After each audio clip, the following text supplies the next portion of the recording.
Welcome to exam job expert. जीत हमारे साथ। अगर आपको जीतना है और अपना लक्ष्य पूरा करना है तो आपको क्या करना है? आपको हमारे साथ जुड़ना पड़ेगा, यानी कि एग्जाम जॉब एक्सपर्ट में। मैं परवेज खान आपको कराने आया हूँ हिंदी ग्रामर, और आज का टॉपिक आपका वर्णमाला है, जिसमें आपका पार्ट 3 चलने वाला है। आगे जान लेते हैं आपको एग्जाम एक्सपर्ट क्या क्या दे रहा है और यहाँ पे उनका मोटो क्या है। तो हमारा मोटो है, आपकी जीत हमारे साथ। आपकी जीत होगी तो हमारे साथ होगी, क्योंकि आप हमारे साथ जुड़ेंगे तो आपकी जीत निश्चित है। और साथ ही आपको कुछ इसमें पिक्चर्स दी गई हैं, चलिए जान लेते हैं कौन कौन सी है। One platform for any exam preparation. आप किसी भी एग्जाम की तैयारी कर सकते हैं। वन स्टॉप सॉल्यूशन, तो ये एक ऐसा स्थान है जहां पे आपके हर एक प्रॉब्लम की सॉल्यूशन मिलने वाला है। और साथ ही यहाँ पे फ्री डिजिटल लाइब्रेरी है। 1000 प्लस नोट्स हैं, बुक्स हैं, ऑनलाइन पीडीएफ है, तो आप यहाँ से इन्हें भी डाउनलोड कर सकते हैं। आगे यहाँ पे है अलर्ट एरिया। देखिए यहाँ पे जॉब एंट्रेंस एग्जाम। अगर आप किसी भी एग्जाम की तैयारी कर रहे हैं या कोई एग्जाम नजदीक है तो उसकी यहाँ पे डेली अपडेट दी जाएगी। चलिए आगे जान लेते हैं और यहाँ पे आपके लिए क्या पिक्चर्स रखी गई है। देखिए यहाँ पे मोटो है, आपकी जीत, आप जीत की तरफ पहला कदम। अगर आप जीतना चाहते हैं तो आपको पहला कदम उठाना पड़ेगा। किसके साथ? एग्जाम एक्सपर्ट के साथ आपको, ठीक है, एग्जाम एक्सपर्ट के साथ आपको जुड़ना पड़ेगा। एग्जाम जॉब एक्सपर्ट, आपको यहाँ से जुड़ना है। तो आपको जैसे ही आप हमारे साथ जुड़ेंगे तो आपको यहाँ पे क्या क्या मिलेगा वो भी देख लेते हैं। फ्री क्लासेस, देखिए फ्री कोर्स यहाँ पे है, अवेलेबल है, तो आप यहाँ से भी तैयारी कर सकते हैं। 50,000 घंटे से ज्यादा यहाँ पे वीडियो कंटेंट है, आप यहाँ से तैयारी कर सकते हैं। योर ऑल सब्जेक्ट, यानी कि सभी सब्जेक्ट की यहाँ पे क्लास मिलेगी, तो और यहाँ पे वीडियो कंटेंट आप यहाँ से तैयारी कर सकते हैं। लाइब्रेरी में है माई कंटेंट, करंट अफेयर्स यहाँ पे है, तो यहाँ पे आपको करंट अफेयर्स भी मिलने वाला है। और साथ है जो आपको साथ में अगर कोई आपका डाउट है तो फास्ट डाउट आपका सोल्यूशन भी कराया जाएगा। चलिए आगे देखते हैं यहाँ पे। और आज का आपका टॉपिक है वर्णमाला और इसका है पार्ट 3। तो जानेंगे यहाँ पे पार्ट 3 में क्या क्या टॉपिक है जो आपको पढ़ना है। ठीक है, आज का टॉपिक आपका वर्णमाला 3 है। चलिए शुरू करते हैं। तो व्यंजन है, सबसे पहले व्यंजन किसे कहते हैं। देखिए व्यंजन क्या है? व्यंजन जो है एक ऐसा वर्ण है जो स्वर की सहायता से बोला जाता है। अगर हम इसको अकेला बोलते हैं तो इसका उच्चारण करना संभव नहीं है, इसलिए स्वर की यहाँ पे सहायता होती है, स्वरों की सहायता से बोले जाते हैं। परिभाषा क्या है? जो वर्ण स्वरों की सहायता से बोले जाते हैं व्यंजन कहलाते हैं। क्या कहा है? अगर देखिए यहाँ पे क्या लिखा है और क्या के बाद यहाँ पे कैसा हो चुका है? व्यंजन प्लस यहाँ पे ए जोड़ेंगे तब ये बोला जाएगा। अगर हम इसका उच्चारण करते हैं तो ये कैसे बोला जाएगा? देखिए ये बोला जाएगा इस तरह से, यानी कि स्वर रहित इसको कह सकते हैं या आधा वर्ण इसको कह सकते हैं। ठीक है, तो किसकी सहायता से? स्वरों की सहायता से ये बोले जाते हैं। इसलिए इन्हें दूसरा नाम भी दिया गया है, इसलिए इन्हें परतंत्र कहते हैं, क्योंकि ये दूसरे पे निर्भर होते हैं, यानी कि स्वर पर। अगर स्वर इसमें शामिल नहीं होंगे तो इनका रूप कैसे होगा? देखिए यहाँ पे स्वर इसमें शामिल है, अगर हमने इसमें से स्वर बाहर कर दिया है तो कैसे दिखेगा? ये तिरछी लाइन होती है। क्या लिखा है? उसके नीचे तिरछी लाइन से, इसका अर्थ क्या होता है? आधा। अगर ये किसी के साथ जुड़ जाता है तो वह वर्ण आधा हो जाता है। ठीक है, तो यहाँ पे क्या के साथ ए निकल के आ गया तो किस तरह से लिखा जाएगा? इसे कहा जाएगा स्वर रहित। कैसा? स्वर रहित वर्ण होता है, स्वर रहित व्यंजन। स्वर रहित व्यंजन इसको कहा जाएगा, व्यंजन। ठीक है, चलिए उसी प्रकार से आगे यहाँ पे दिया गया खे, खेप में हलंत लगा हुआ और हमने इसमें से क्या करा? बाहर निकाल दिया है। तो कैसे बन जाएगा? हलंत खे पे लगेगा और यहाँ पे स्वर बाहर हो चुका है। और आपसे पूछा जाए व्यंजन का जो शुद्ध रूप है वो कैसा है? हलंत वाला रूप होता है। उसी प्रकार से ग देखेंगे, ग में जो है शामिल है स्वर सहित है, लेकिन जब हम इसमें स्वर रहित कर देंगे तो ग इस तरह से यहाँ पे दिखाई देगा।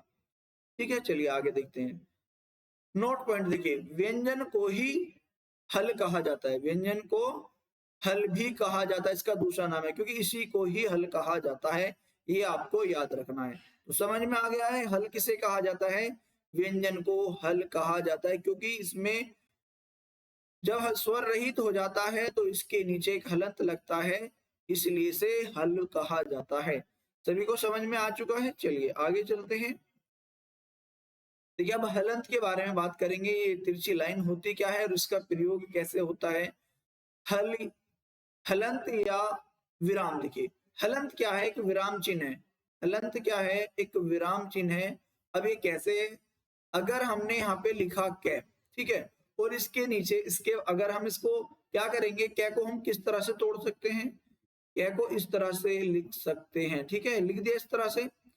तो यहाँ पे कै प्लस ए हो चुका है। अभी विराम क्यों कहा है? क्योंकि जब ये इसके नीचे लग जाता है तो ये अपने यहीं पर रुक जाता है, क्योंकि इससे आगे इसको हम तोड़ नहीं सकते, इसके खंड नहीं कर सकते, इसलिए इसको कहा है विराम। चलिए आगे जानेंगे इसका प्रयोग कहाँ से हुआ है, कहाँ से इसकी उत्पत्ति हुई है।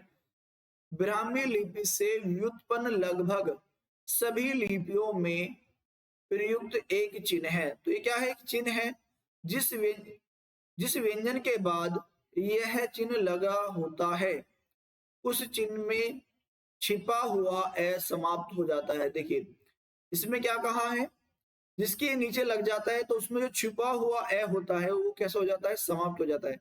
यहाँ पर क्या है? ए शामिल है, लेकिन अगर हम इस पे तिरछी लाइन लगा देते हैं तो इसमें से जो ए है वो समाप्त हो जाता है। देखिए इसमें हमने हलंत लगाया है तो कैसे हो चुका है? इसका ए समाप्त हो चुका है।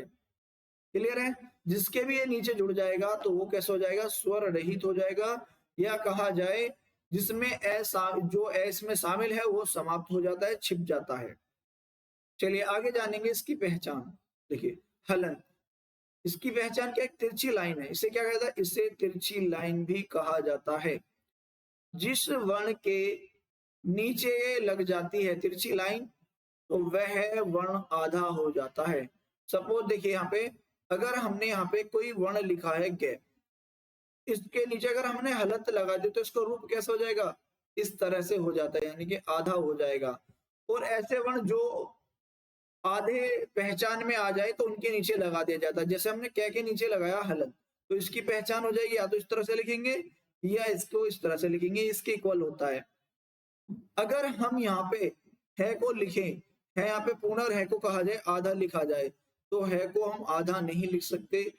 ऐसे वर्ण जिनकी पहचान ना हो पाए इनको क्या करते हैं? पूर्ण लिखकर उसके नीचे हलंत लगा देंगे। तो ऐसे कई वर्ण हैं, जैसे यहाँ पे द होता है, ट होता है, ठ होता है, ठीक है, ड है, ढ है, और भी अन्य ऐसे वर्ण हैं। तो इनके नीचे क्या होता है? हलंत लगा देते हैं ताकि पहचान हो जाए ये वर्ण आते हैं।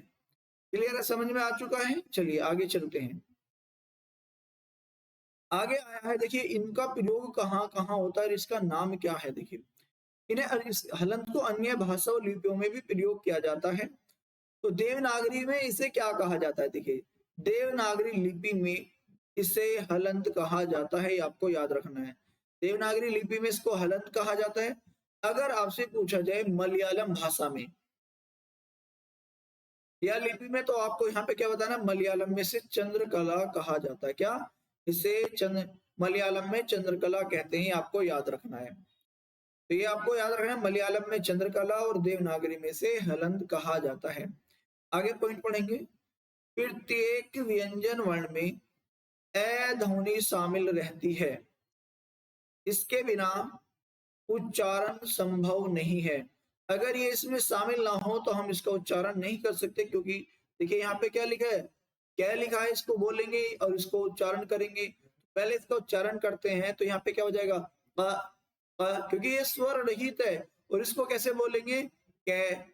देखिए जब हम इसका उच्चारण करते हैं तो बाद में एक ही वॉइस आती है, एक ही आवाज आती है, तो इसीलिए यहाँ पे इसे स्वर सहित कहा जाएगा और इसे स्वर रहित कहा जाता है।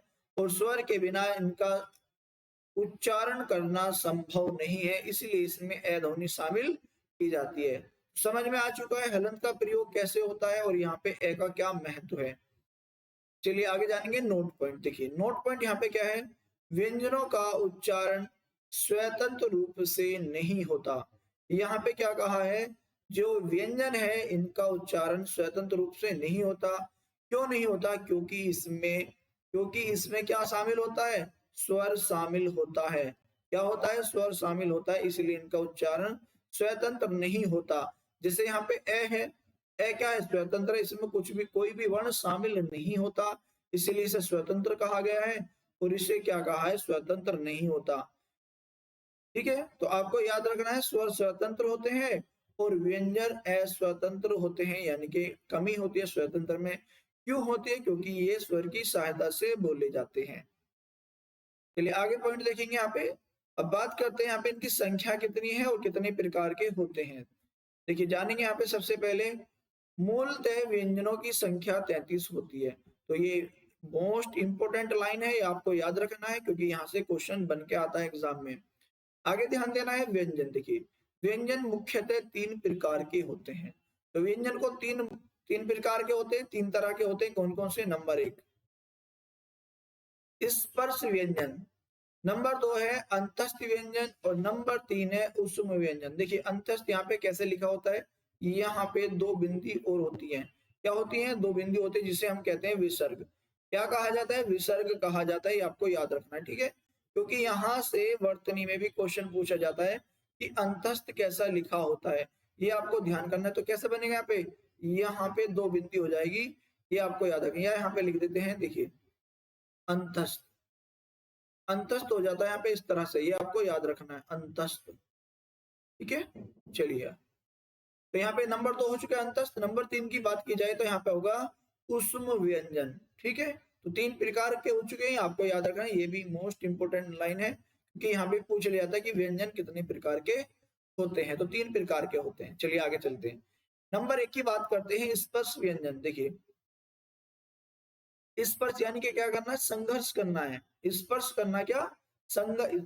स्पर्श यानी कि टच करना होता है। जैसे स्पर्श व्यंजन का उच्चारण करते समय मुख के किन्हीं 2 भागों से वायु स्पर्श होकर बाहर निकलती है। तो मुख के कोई से भी 2 अंग हो सकते हैं। देखिए जैसे हमने बोला है कै, तो क्या होगा? मुख के किसी भी भाग से कोई भी 2 भाग होंगे, उनसे क्या होगा? स्पर्श होके बाहर निकलती है। अब यहाँ पे कै की बात की जाए तो यहाँ पे क्या होगा? कै, कै। अब इसको बोल कर देखेंगे तो यहाँ से हवा टच होके जब मुख से बाहर निकलती है, यानी कोई भी 2 अंग होंगे, उनसे क्या होगा? स्पर्श होके मुख से बाहर निकलती है, इसीलिए इन्हें कहा जाता है स्पर्श व्यंजन। ठीक है, चलिए आगे चलते हैं। अब पूछा गया है स्पर्श व्यंजन। देखिए स्पर्श व्यंजन हो चुका है। नंबर 2 की बात करते हैं यहाँ पे, अंतस्थ व्यंजन। तो ये आपको याद रखना है, अंतस्थ व्यंजन। अंतस्थ व्यंजन जिन वर्णों का उच्चारण वर्णमाला के बीच अर्थात स्वरों और व्यंजनों के बीच होता हो, वे अंतस्थ व्यंजन कहलाते हैं। क्या होता है? अंतस्थ व्यंजन कहलाते हैं। चलिए आगे चलते हैं। आपको ये परिभाषा भी याद रखनी है। नंबर 3 यहाँ पे ऊष्म व्यंजन जिन वर्णों के उच्चारण में मुख से विशेष प्रकार की गर्म ऊष्म, ठीक है, गर्म यानी कि ऊष्म वायु निकलती है, उन्हें ऊष्म व्यंजन कहते हैं।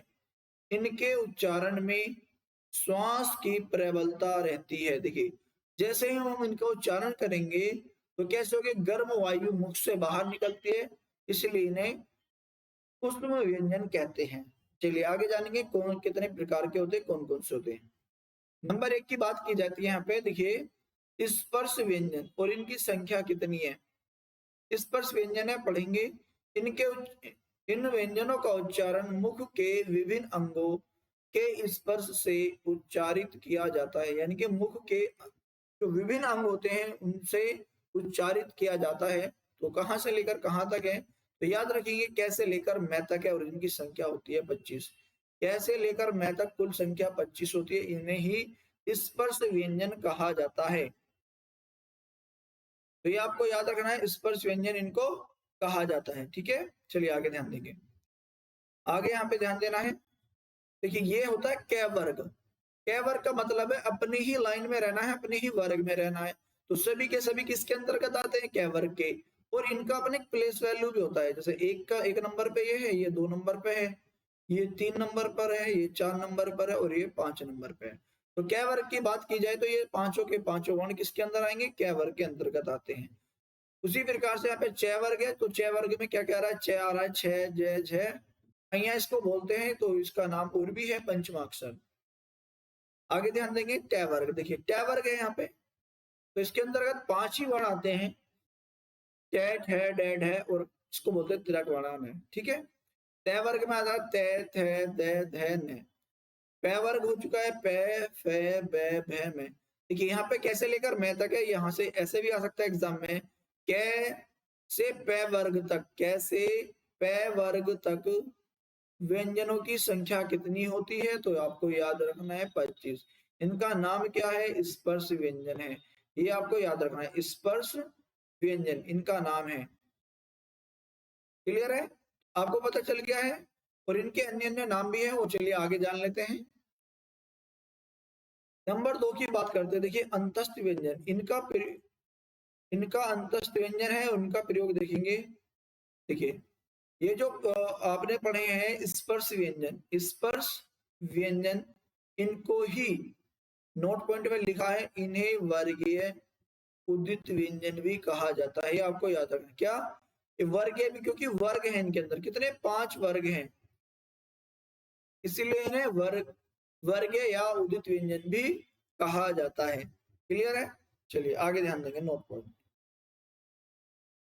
इसमें कैसे प वर्ग तक के सभी वर्ण आते हैं, कैसे लेकर प वर्ग तक के जो सभी वर्ण हैं वो इसके अंतर्गत आते हैं, इन्हें ही क्या कहा गया है, स्पर्श व्यंजन कहा गया है। क्लियर है, चलिए आगे ध्यान देंगे। नंबर 2 की बात करते हैं, यहाँ पे अंतस्थ व्यंजन, संख्या इनकी 4 है, ये रे ले वे, कितने हैं, संख्या इनकी 4 है, ये रे ले वे, ये आपको याद रखना है, अंतस्थ व्यंजनों की संख्या 4, कौन कौन से, ये रे ले वे, ये आपसे पूछा जाएगा। नंबर 3 की बात करते हैं, यहाँ पे उत्तम व्यंजन, देखिए उस व्यंजन की संख्या कितनी होती है, 4 होती है, कौन कौन से, इसको बोलते हैं बड़ा से, श, इस तरह से बोलेगा, ये से बोला जाता है, ये से आसान वाला, और ये होता है। तो इनकी संख्या 4 है, और कौन कौन से यहाँ पे, देखिए अगर हम इनका उच्चारण स्थान की बात करते हैं तो ये होता है, ठीक है। तो है कौन सा बोला जाए, कंठ भाग से, मुख के कंठ भाग से बोला जाता है, और ये बोला जाता है तालु से, क्या तालु से बोला जाता है, ये मूर्धा से बोला जाता है, ये आपको याद रखना है, मूर्धा, ठीक है। और ये बोला जाता है दंत से, किसकी, दंतों की सहायता से, ये भी आपको याद रखना, इंपोर्टेंट है लाइन, ये पॉइंट भी इंपोर्टेंट है, क्योंकि आपसे पूछ लिया जाता है मुख के किस भाग से उच्चारित किया जाता है, तो याद रखना है आपको, कंठ से किया जाता है। सभी को समझ में आ चुका है, चलिए आगे चलते हैं अगले पॉइंट पर।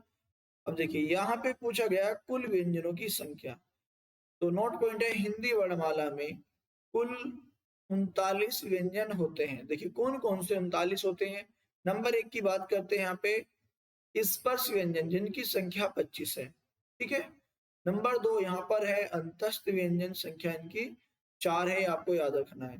के बाद है नंबर 3 पॉइंट है ऊष्म व्यंजन, इनकी संख्या भी 4 है, इसलिए क्योंकि कितने हो चुके हैं यहाँ पे 19 बार 33 हो चुके हैं। मैंने आपको बताया था कि मूलतः स्वरों की संख्या कितनी होती है, 33 होती है, और कितने वर्ग में बटे हैं, तो व्यंजन 3 वर्ग में है, यानी कि 3 प्रकार के हैं, ये आपको याद रखना है। तो तीनों हो चुके हैं, उसके बाद जो अन्य होते हैं, तो नंबर 4 की बात करते हैं, नंबर 4 यहाँ पे संयुक्त व्यंजन, संख्या है इनकी 4, और नंबर 5 है द्विगुण। ठीक है, द्विगुण का अर्थ क्या होता है, द्विगुण, तो यहाँ पे लिखेंगे 2 गुण, जिस व्यंजन में 2 भाषाओं के गुण हो, क्या 2 भाषाओं के गुण होते हैं, उसे कहा जाता है द्विगुण व्यंजन, इनकी संख्या 2 होती है। तो टोटल यहाँ पे हो चुके हैं कितने, 39 हो चुके हैं। तो आपको याद रखना है हिंदी वर्णमाला में कुल व्यंजनों की संख्या 39 होती है। चलिए आगे ध्यान देंगे। अब यहाँ पे पॉइंट है, यहाँ पे पूछा गया पर्यटन का आधार व्यंजन। देखिए पर्यटन का आधार व्यंजन क्या क्या है, देखिए पर्यटन के आधार पर हिंदी व्यंजनों का वर्गीकरण, देखिए वर्गीकरण किस प्रकार है देख लेते हैं। पर्यटनों के 2 भेद हैं, पर्यटन यानी कि कोशिश करने के कितने भेद है, 2 भेद हैं। तो कौन कौन से हैं, एक है अभ्यंतर और दूसरा है बाह्य। तो 2 हो चुके हैं, कौन कौन से, नंबर 1 की बात करते हैं अभ्यंतर, अभ्यंतर पर्यटन के आधार पर व्यंजनों के निम्नलिखित 8 भेद हैं। इनकी संख्या भी आपको याद रखनी है, कितनी है? 8 होती है। नंबर 1 है स्पर्शी। देखिए नंबर 1 की बात करते हैं, स्पर्शी व्यंजन जिन व्यंजनों के उच्चारण में फेफड़ों से आई वायु किसी अवयव, यानी कि अवयव का क्या होता है? भाग होता है। भाग क्या होता है? किसी भाग या कहा जाए किसी हिस्सा, क्या भाग या हिस्सा कहा जाए। तो यहाँ पे हिस्सा हो चुका है, ठीक है, हिस्सा। तो यहाँ पे लिख देते हैं, इसे कहा जाता है भाग या हिस्सा। हिस्सा क्लियर है? को स्पर्श करके निकले उन्हें स्पर्शी कहते हैं। देखिए यहाँ पे क्या है? फेफड़ों से आई वायु किसी अवयव यानी कि भाग को स्पर्श करके निकले उन्हें स्पर्शी कहते हैं। तो इनकी संख्या कितनी है? तो याद रखेंगे इनकी संख्या 16 है। कौन कौन से आते हैं वो देखिए, यहाँ पे कै वर्ग आते हैं? 5, लास्ट वाले 5 को छोड़कर। ठीक है, चलिए आगे देख लेते हैं यहाँ पे कौन कौन से हैं। तो यहाँ पे देखेंगे कौन कौन से, देखिए इनकी संख्या 16 है, आपको पता है। अब आपको बताना है कौन कौन से। देखिए कै वर्ग है, ख है, ग है और घ है। इसमें से क्या निकल चुका है? देखिए इसमें से जो निकल चुका है यहाँ पे, ठीक है, पंचम अक्षर निकल जाओ, उसके बाद टे ठे डे ढे। तो यहाँ पे इसका क्या निकल चुका है? अया निकल चुका है इससे बाहर। ते थे दे धे और न, तिलक वाला न इसको बोलते हैं। तो याद रख, उसके बाद है पे फे बे और भे। तो यहाँ पे क्या बचा? मैं बचा। तो 4 यहाँ पे हो चुके हैं। टोटल कितने थे? 25 थे। ठीक है, तो 16 4 यहाँ पे 20 हो चुके हैं। 5 हो रहे हैं, चलिए जान लेते हैं कौन कौन से हैं। ठीक है, तो यहाँ पे हो चुके हैं, टे वर्ग हो चुका है। देखिए ये पंचमाक्षर तो इसमें निकल गया और यहाँ पे से न भी निकल गया। ते थे ध ते थे ध ध न भी आ चुका है। देखिए यहाँ पे डे हो चुका है और यहाँ पे लास्ट में आएगा न। यहाँ पे न आ जाएगा। देखिए ते थे दे ध न आएगा, यहाँ पे, यहाँ पर न आ जाएगा। ये आपको ध्यान रखना है। तो 4 यहाँ पे हो चुके हैं और 4 यहाँ पे हो चुके हैं। पे भे में यहाँ पे आ चुका है मैं। ठीक है, तो ये इसका हो चुका है, ये इसका हो चुका है और ये इसका हो चुका है। ठीक है, और यहाँ पे पे फे भे में हो चुका है और यहाँ पे क्या बचा? यहाँ पे 5 ये हो चुके हैं और 20 ये हो चुके हैं। तो टोटल कितने हो गए? 25। 1 2 3 4 5 6 7 8 9 10 11 12 13 14 15 16 16 5 21 और टोटल कितने हैं? 25 है। चलिए जान लेते हैं 25 कौन कौन से हैं। ठीक है, तो उसमें क्या उसमें व्यंजन है? कौन कौन से हैं? उसमें व्यंजन है। और यहाँ में से इसमें से च भी निकल चुका। देखिए इसमें 4 और निकल चुके हैं। कौन सा? च वर्ग, च छ जय झ। ये क्या होते हैं? इनका अलग नाम है, इसलिए इसमें से ये निकल चुके हैं और 5 ये निकल चुके हैं, यानी कि 9 निकल चुके हैं। और आपके पास यहाँ पे कितने हैं? टोटल कितने थे? यहाँ पे 33 थे और यहाँ पे 16 ये हैं और 9 यहाँ पे हैं। ठीक है, चलिए अब बात करते हैं उष्म व्यंजन की या उष्म संघर्षी। तो यहाँ पे क्या ये तो हो चुके हैं स्पर्शी, आपको याद रखना है इनकी संख्या कितनी है?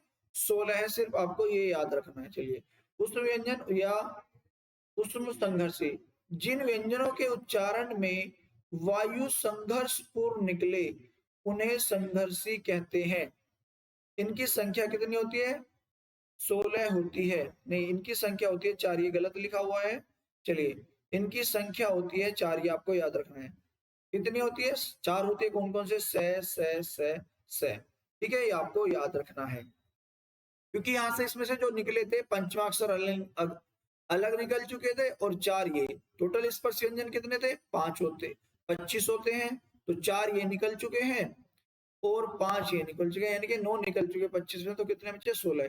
तो सभी को समझ में आ गया है। चलिए आगे चलते हैं अगले पॉइंट पर।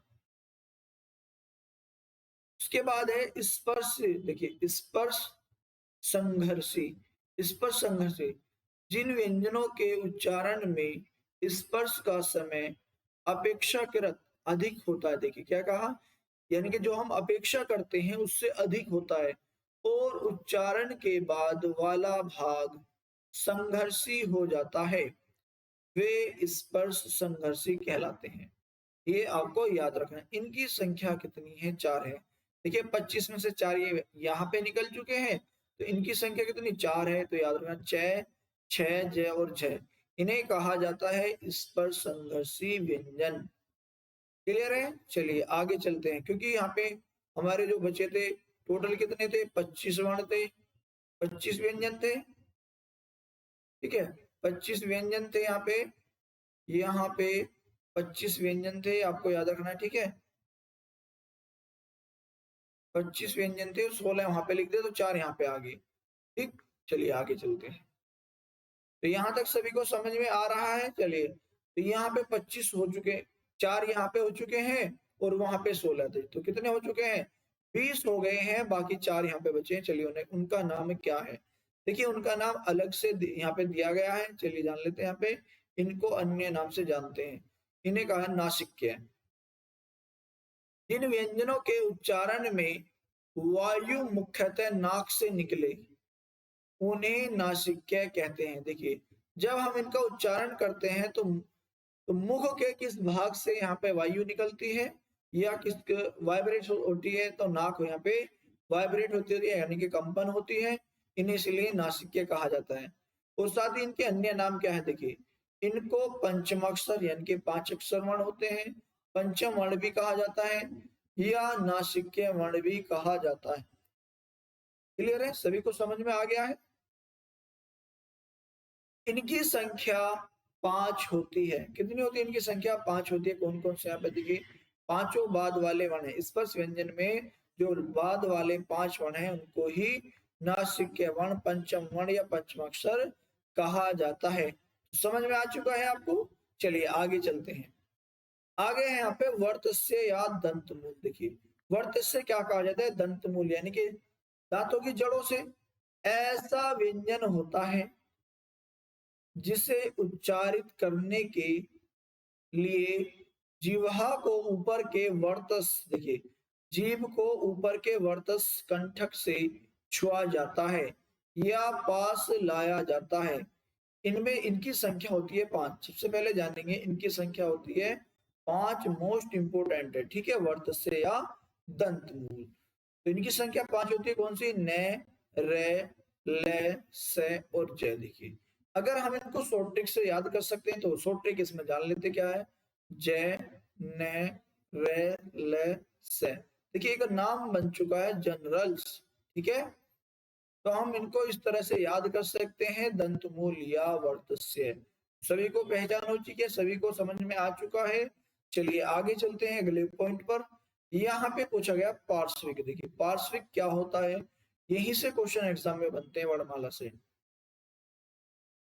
जिन व्यंजनों के उच्चारण में जीभ तालु, देखिए जीभ तालु को छुए किंतु पार्श्व यानी कि बगल में से हवा निकल जाए उन्हें पार्श्विक व्यंजन कहते हैं। ठीक है, तो ये आपकी डेफिनेशन हो चुकी है। चलिए आसान में समझते हैं।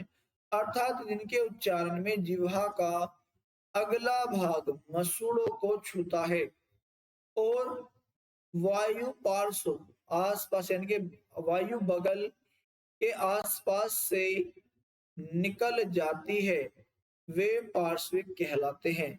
और इनकी संख्या सिर्फ और सिर्फ एक है।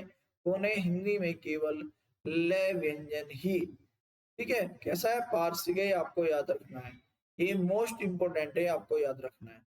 ठीक है, समझ में आ चुका है। और आपको ये भी याद रखना है परिभाषा। चलिए आगे चलते हैं अगले पॉइंट पर। देखिए अब आया है यहाँ पे, क्योंकि 8 भाग दे और यहाँ पे आया नंबर 6, लुंठित व्यंजन। देखिए लुंठित का अर्थ क्या होता है?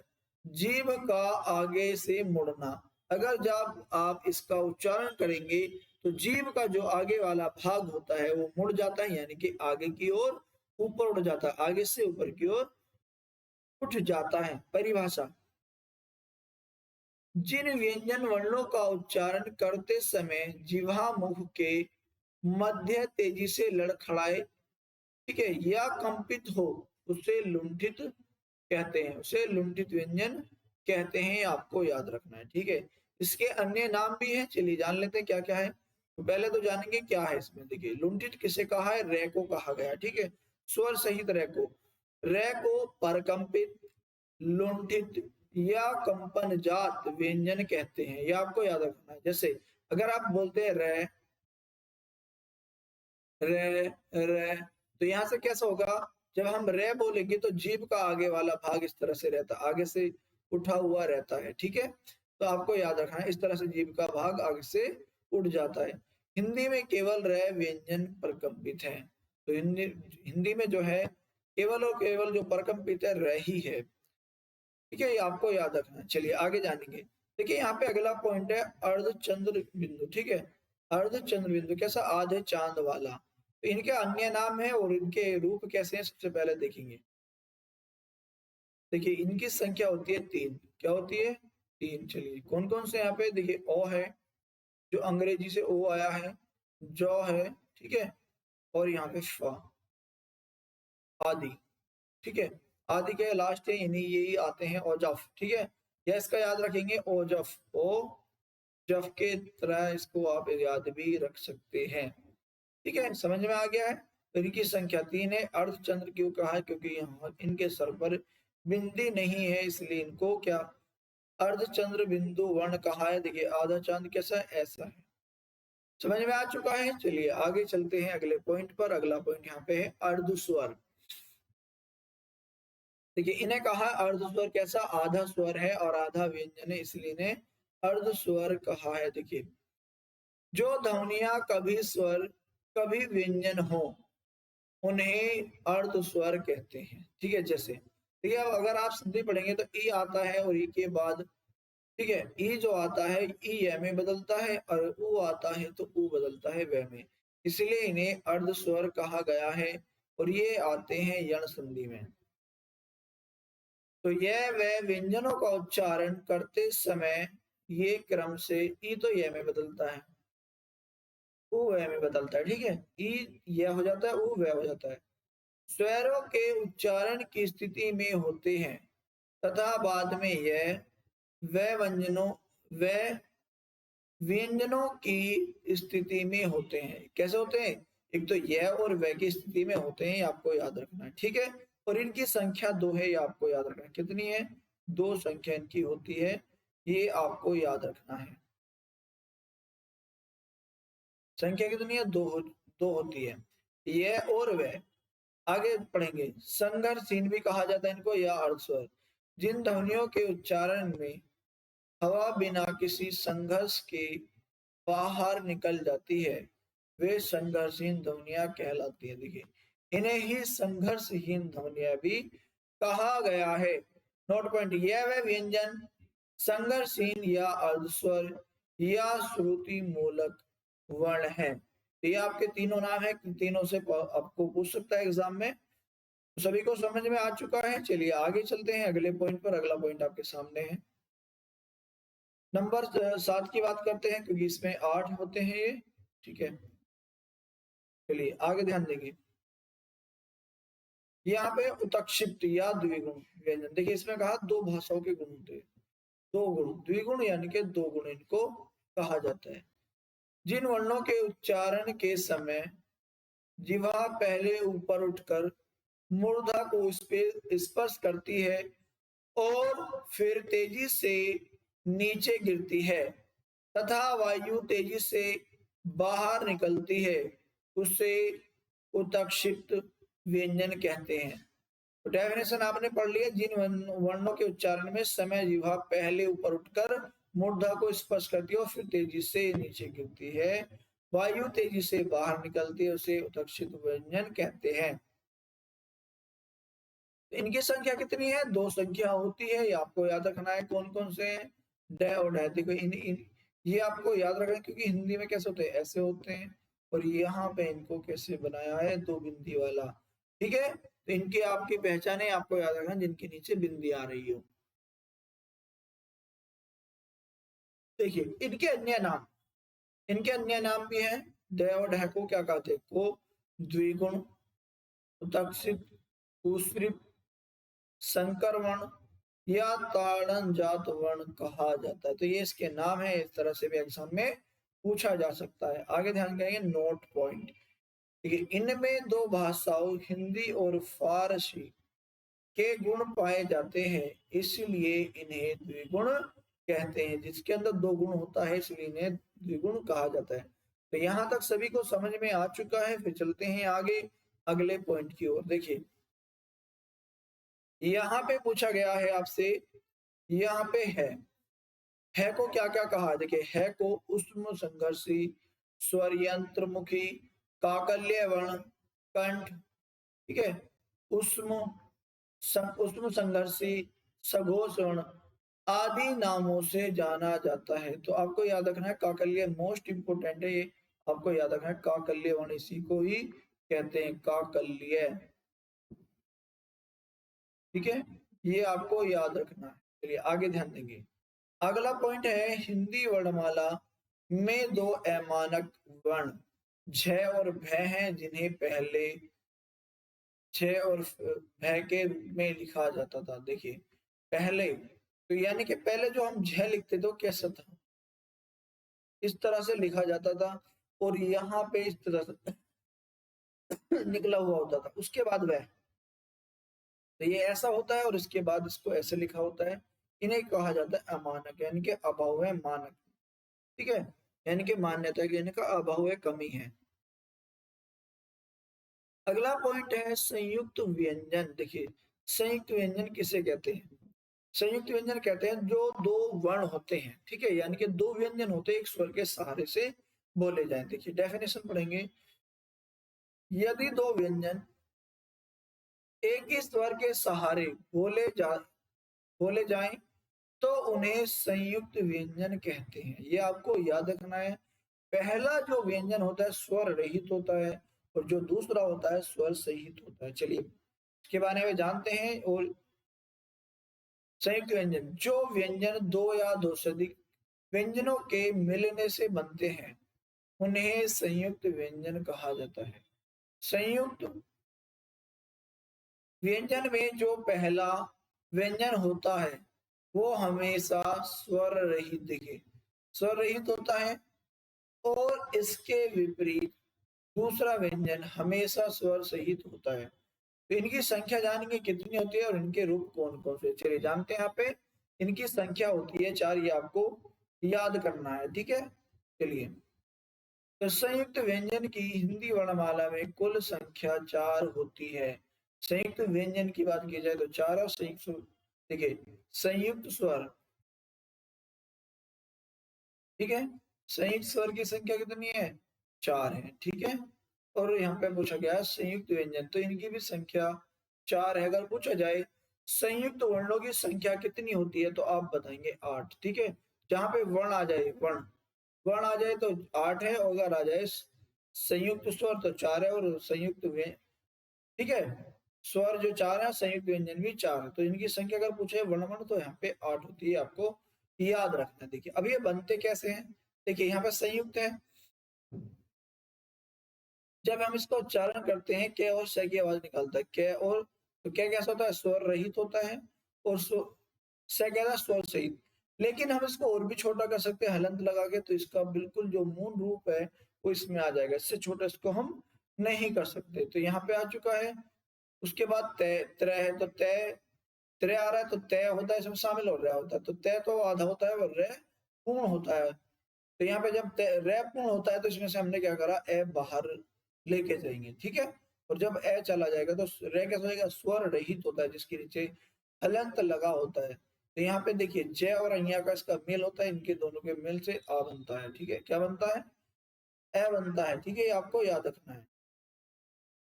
जय और अहिया प्लस है, ये तो इसमें जुड़ जाएगा और ये इसमें जुड़ जाएगा, तो कैसे बन जाएगा, ज्ञानी बन जाएगा। समझ में आया सभी को। चलिए आगे ध्यान देंगे। ठीक है, श्रेय, जब ये श्रेय कह रहा है तो स में से रह निकल रहा है, तो स कैसा बड़ा और रह कैसा आधा बन जाए, क्योंकि हमने इसके बाहर क्या कर दिया, ए बाहर कर दिया है, ठीक है। तो ये समझ में आ चुका है संयुक्त व्यंजन कैसे अलग अलग करते हैं। चलिए बहुत ही अच्छा, आगे चलते हैं। आगे पॉइंट है संयुक्त व्यंजन से बने शब्दों के कुछ उदाहरण। देखिए यहाँ पे मोक्ष है, अक्षर है, परीक्षा है, छह है, अध्यक्ष है, सम्मक्ष है, कक्षा है, मीनाक्षी है, क्षमा है, यक्ष है, भिक्षा है, आकांक्षा है, परीक्षित है। देखिए सभी में क्या वर्ण आ रहा है तो आपको ध्यान देना है। और ये टूटता कैसे है, क और स में, यानी कि क कैसा आधा और स भी यहाँ पे क्या होता है, आधा होता है। आपको याद रखना है, ठीक है। कैसा होता है, आधा होता है, आपको याद रखना है। क्लियर। चलिए तो आप देख लेते हैं यहाँ पे कैसे बनेगा। देखिए यहाँ से क और स बना और इसके नीचे हलंत लगाया और उसके बाद हमने क्या लिखा, ए लिख दिया है। समझ में आ चुका है। चलिए आगे ध्यान देंगे। देखिए त्रय वाले हैं तो उसी प्रकार से यहाँ पे तय और रे बनेगा, तय प्लस रे बनेगा, ये आपको याद रखना है, ठीक। तो यहाँ पे त्रिशूल है, सर्वत्र है, पत्र है, गोत्र है, वस्त्र है, पात्र है, सत्र है, चित्र है, एकत्रित है, मंत्र है, तो मूत्र है, कृत्रिम है और त्रुटि। तो ये सभी के सभी ज्यादातर आपको कहाँ मिलते हैं, तो सही संस्कृत के शब्दों में ये मिलते हैं। चलिए आगे जानते हैं अगला पॉइंट क्या है। देखिए इनको अलग अलग करके लिखा गया ताकि आपको अच्छे से याद हो जाए, क्या आपको अच्छे से याद हो जाए, करने आ जाए, पहचान करने। देखिए यहाँ पे ज्ञानी लिखा है तो हम यहाँ पे ज्ञानी लिखेंगे। अब इसको हमें करना क्या है, सबसे पहले तो सबसे पहले यहाँ पे क्या आया, ज्ञा ज्ञानी आया तो हमने ज्ञा ज्ञानी यहाँ पे लिख दिया। उसके बाद हलंत लगाया, उसमें क्या होता है, आ होता है, क्या आ होता है प्लस, उसके बाद न है और न कैसा है, न पे मात्रा है कौन सी, तो बड़ी ई की मात्रा इस पर है तो ये बन जाएगा, ठीक है। ये कैसे बन चुका है, ठीक है। इसको हम इस तरह से भी कर सकते हैं, बना सकते हैं। और इन सभी शब्दों का प्रयोग संस्कृत के शब्दों में होता है। ये जो वर्ण होता है, देखिए क्रम को कैसे लिख सकते हैं, द्वंद है, यहाँ पे ट्रक है, ठीक है, द और ध है और यहाँ पे द और ये है। तो ये यहाँ पे इंपॉर्टेंट है, इनको कैसे छोटा कर सकते हैं। देखिए क्या को हलंत लगाया, रे इसमें पूर्ण तो रे को पूरा लिखा, और इस पे हलंत लगाया तो इसमें से बाहर कर दिया। इसी प्रकार से यहाँ पे सभी के सभी बनाए गए हैं। तो आपको समझ में आ चुका है। चलिए आगे ध्यान देंगे। तो यहाँ पे आपका कोर्स कंप्लीट हो चुका है, तो आपको ध्यान देना है। अब फिर मिलते हैं अगली क्लास में। जय हिंद। और साथ ही आप जानेंगे आपको एग्जाम जो एक्सपर्ट क्या क्या मिल रहा है और आप हमारे साथ कैसे जुड़ सकते हैं। आपको क्या करना है, तो आप जाएंगे प्ले स्टोर पर, क्या प्ले स्टोर पर जाना है, वहां पर लिखना है एग्जाम जॉब एक्सपर्ट, ठीक है। और ये सर्च करना है, वहां से एप्लीकेशन डाउनलोड कर लेना है। आप एप्लीकेशन पे चले जाएंगे, वहां पे आप अपनी आईडी बना लेंगे। साथ ही आपको वहां पे क्या मिलेगा, वीडियो कोर्सेस मिलेंगे, टेस्ट सीरीज वहां पर अवेलेबल है, ई बुक या नोट्स बुक भी यहाँ पर है, और ऑनलाइन देखिए ऑनलाइन डेली प्रैक्टिस यूज मिलने वाला है, जिससे आप अपनी प्रैक्टिस कर सकते हैं। अगर आपको हमारे साथ जुड़ना है तो आप कौन कौन प्लेटफॉर्म से जुड़ सकते हैं, चलिए जान लेते हैं। यहाँ पे ज्वाइन विद अस, देखिए आप यहाँ यहाँ ज्वाइन कर सकते हैं और हमारे साथ जुड़ सकते हैं, ठीक है। तो आपको क्या करना है, देखिए यहाँ पे प्ले स्टोर है, यहाँ पे दिया हुआ है, तो प्ले स्टोर जाकर आपको एग्जाम जॉब एक्सपर्ट डाउनलोड कर लेना है। उसके बाद आप हमारे यूट्यूब चैनल से जुड़ सकते हैं, वेबसाइट से जुड़ सकते हैं। अगर कोई क्वेरी है, कुछ पूछना है, तो आप हमारे नंबर पे कांटेक्ट कर सकते हैं। टेलीग्राम चैनल में आप हमारे साथ जुड़ सकते हैं, इंस्टाग्राम और लिंक्डइन पर। जय हिंद, जय भारत, थैंक यू।